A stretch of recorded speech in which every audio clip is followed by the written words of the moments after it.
Hey, what is up, everybody? I am here to give you my WWE NXT review for July 8th, 2015. I thought this was a pretty solid show here, and I'm just gonna dive right into it. So we get the first match on the show, and we get Dana Brooke and Emma versus Sasha Banks. Oh shit! I forgot to mention the commentators. Um, Let me go over it again. So yeah, we had NXT for July 8th, 2015. We had Byron Saxton, Rich Brennan, and Corey Graves on commentary. Um, and we got the first match on the show. It's Dana Brooke and Emma versus Sasha Banks and a mystery partner. I'm not going to get into that just yet because it's going to get important later on. So Dana Brooke pretty much rubs it in her face at saying that Sasha Banks really isn't the boss of NXT because she doesn't have a tag team partner for her tonight. And Sasha Banks says, "You're right, I couldn't find a partner, but I'll take you both on." And then who comes out? None other than Charlotte. And this was awesome because these two can't stand each other. They're both feuding.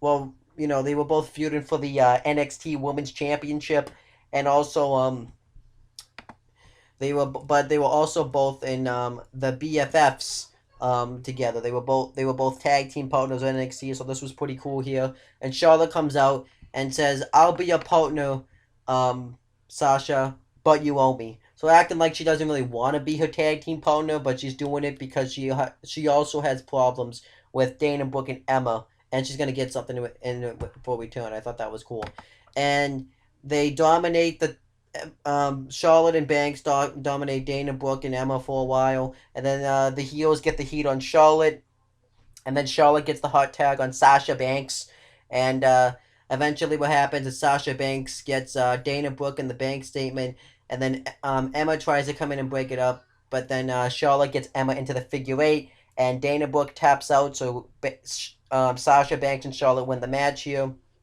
and then Charlotte says, "Well, a deal's a deal. You owe me." And she wants an NXT Women's Championship match next week. And Sasha Banks accepts, and that match is official. We're going to get Sasha Banks defending the NXT Women's Championship against Charlotte. I think that should be awesome. I think, however, though, there's going to be some shenanigans with Dana Brooke and Emma costing Charlotte the match. But I still thought this was a solid tag team match and some pretty solid opener here.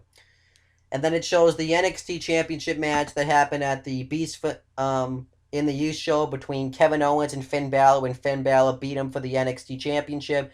I thought it was awesome that they showed it again. They didn't show the whole match, but putting most of it here. So I thought that was fine. I don't really know why they needed to do that, but it was fine. I don't mind watching it again. Um, and then Kevin Owens gets interviewed, and he gets asked. Somebody asked him what his initial reaction is to losing the NXT Championship to Finn Balor, but he just shoves the cameraman away.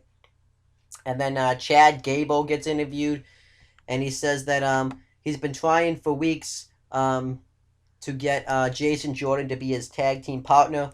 But he says that that's fine. Jason Jordan can just stay on the bottom, and I'll be just willing something else in Gable. But then Jason Jordan comes up and decides to have Chad Gable be his tag team partner, and they're going to have some sort of tag team match next week. And yeah, Chad Gable says, and it's going to be completely Gable. I thought that was awesome. And then Solomon Crowe is interviewed, and he's back, and he says that behind these four walls of these fans in the winning, it's good to be back on NXT, and he's going to be putting something special. So then we get Marcus Louis versus Solomon Crowe. I thought this was a decent match here. I really like Marcus Louis. He's adding new stuff to his arsenal. Now he talks to the turnbuckles and stuff like that, and he was talking to his hand during this match, which was weird. But Solomon Crowe hits a wicked right hand right onto Marcus Louis. I thought that was awesome. And then Marcus Louis gets the heat on him for a while. He does this one move where he does the what's it called? Abdominal stretch, I think it's called. And he puts his hand right into Solomon Crowe's rib cage. I thought that was awesome. But eventually Solomon Crowe wins with the dragon screw, I think he called it. It's when he picked up his leg and stretched it back behind his neck. I thought that was awesome.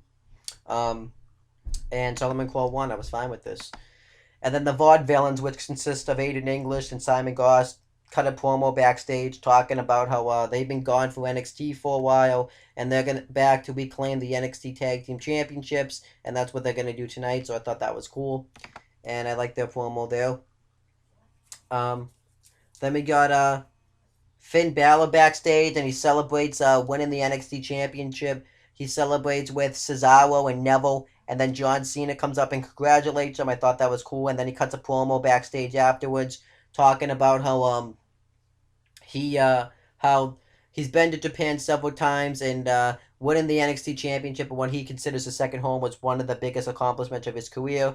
So that's awesome. I can't wait to see what Finn Balor does with the NXT Championship. So then we get the main event. We get the Vaudevillains versus Enzo Amore and Colin Cassidy with Carmelo inside.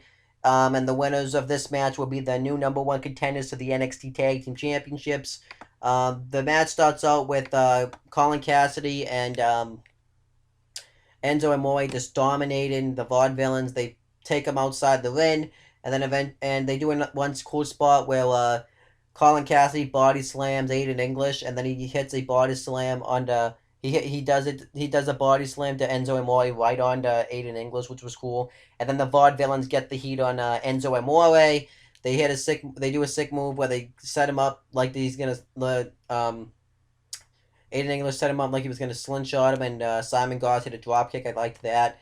And then eventually, Colin Cassidy got the hot tag. He starts going off on the Vaudevillains. He hits a wicked side slam, tilt-a-whirl side slam onto Simon Gauze, and he tells Enzo Amore to go up on the top rope to do the elbow, and he goes to do that, and he does this to Aiden English. He get a big boot on him, and no, he does it to Simon Gauze, and then Simon Gauze grabs Colin Cassidy's leg, and then he hits a crossbody on Aiden English, but Aiden English rolls him over, covers him, and gets the pin. So the Vaudevillains are the new number one contenders to the NXT Tag Team Championship.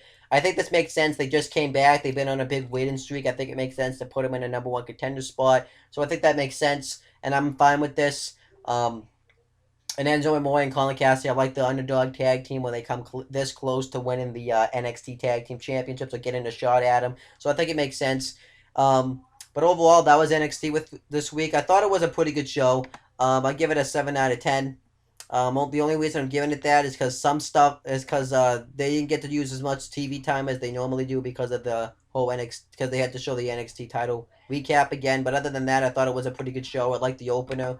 I liked Chad Gable's interview, Solomon Crow's interview, the Marcus Louis Solomon Crow match, the Vaudevillain stuff, just showing Finn Balor win the NXT title, and the main event was good. So that's pretty much it, guys. You can subscribe to my non-wrestling channel up there on the Talkinator. Down there, you can subscribe to my CM Brothers channel. Over here, you can subscribe to my friend James the Heatman Hebert's channel. It's called James Hebert. He makes custom wrestling Titantrons and other things like that. Then you can subscribe to his Rain With Youth Wrestling channel right there. And I'm going to be making an appearance in that. I've already made appearances in that, but I'm going to be making more appearances in that in the fall. But that's pretty much it, guys. You can also click down below right here to subscribe, and that's pretty much it, guys. See you later.